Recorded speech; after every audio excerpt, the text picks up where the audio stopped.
Baru saja muncul informasi yang mengubah arah perang ini. Iran mulai mencari bantuan mendesak dari Rusia untuk menopang kapasitas militernya dan berusaha mempertahankan daya tekannya atas Selat Hormuz. Financial Times melaporkan Moskow hampir menyelesaikan pengiriman bertahap ke Teheran, termasuk senjata mematikan, drone, makanan, dan obat-obatan. Dalam pertemuan G7, pemimpin Eropa menuduh Rusia membantu Iran dengan intelijen, peningkatan kemampuan drone, dan dukungan militer. Sergei Lavrov menyangkal memberi intelijen, namun mengakui Moskow memasok peralatan militer ke Iran. Permintaan bantuan ini muncul saat Teheran mengalami guncangan pada struktur angkatan lautnya, bukan secara kebetulan. Amerika Serikat mengonfirmasi pada 26 Maret kematian Ali Reza Tangsiri, Komandan Angkatan Laut Garda Revolusi yang tewas dalam sebuah serangan. Nama ini sangat penting karena perang laut menjadi salah satu titik sensitif dalam konflik ini. Yang dipertaruhkan bukan hanya konflik Iran, AS dan Israel. Hormuz sangat vital. Sekitar 1/5 minyak dan gas alam cair dunia melewati jalur itu. Penutupan selat tidak berhenti di Timur Tengah, tetapi juga menghantam kapal, asuransi, ongkos kirim, dan bahan bakar. Inflação em várias partes do perang itu, menurut Reuters, nyaris melumpuhkan pengiriman di jalur itu. Barclays memperkirakan risiko kehilangan 13-14 juta barel per hari jika blokade berlangsung lama, sehingga pergerakan ini sangat menarik perhatian. Menurut Komando Pusat Amerika Serikat, lebih dari 10.000 target telah diserang di dalam Iran, dan 92% kapal terbesar Iran telah dihancurkan. Pada saat yang sama, Pentagon telah mengonfirmasinya. Penggunaan untuk pertama kalinya dalam perang, kapal drone tak berawak dalam patroli maritim di konflik ini.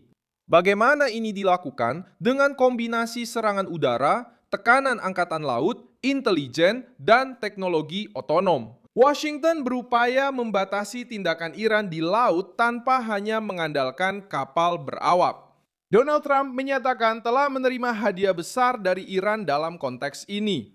Reuters menyebut isyarat itu adalah pembebasan 10 kapal tanker minyak di jalur Hormuz.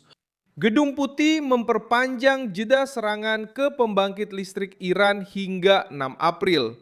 Bagaimana langkah ini dipahami? Amerika Serikat tetap memberikan tekanan maksimal di bidang militer, tetapi masih membuka peluang untuk sebuah kesepakatan. Mengapa? Perdamaian terasa jauh karena kedua pihak masih banyak tuntutan.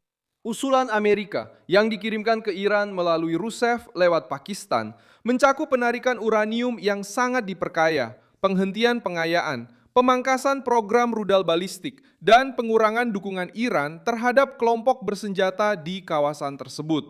Iran menilai rencana itu sepihak dan tidak adil, meminta perang dihentikan permanen, kompensasi kerusakan, serta mempertahankan kedaulatan atas Hormuz.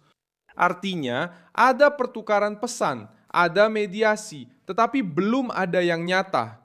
Rusia juga muncul di pusat krisis ini. Kamis ini, otoritas Eropa menyatakan Moskow membantu Teheran dengan citra satelit dan peningkatan kemampuan drone. Menurut mereka, ini memperkuat serangan terhadap pasukan Amerika dan target regional.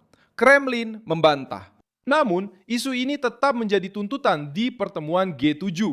Ini mengubah situasi, menunjukkan perang ini bukan sekadar konflik lokal. Perang ini melibatkan Timur Tengah, perang di Ukraina, persaingan kekuatan besar, dan perebutan jalur strategis.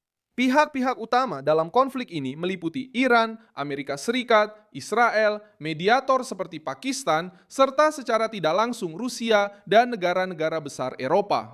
Pada akhirnya, pesan dari perubahan ini jelas. Iran mencari bantuan mendesak dari Rusia karena mereka butuh ruang bernapas saat struktur militernya mendapat tekanan berat dan kemampuannya untuk mengendalikan situasi. Selat Hormuz adalah kartu utama untuk bertahan hidup secara politik. Rusia masuk dalam persamaan ini karena dapat menawarkan dukungan militer, teknologi, intelijen, dan waktu. Dan Selat Hormuz tetap menjadi pusat dari semuanya. Disitulah Iran masih berusaha menunjukkan bahwa meski terpojok, mereka bisa melukai ekonomi dunia dan memaksa lawan bernegosiasi. Itulah sebabnya perang telah memasuki fase yang lebih tegang, lebih sensitif, dan lebih berbahaya.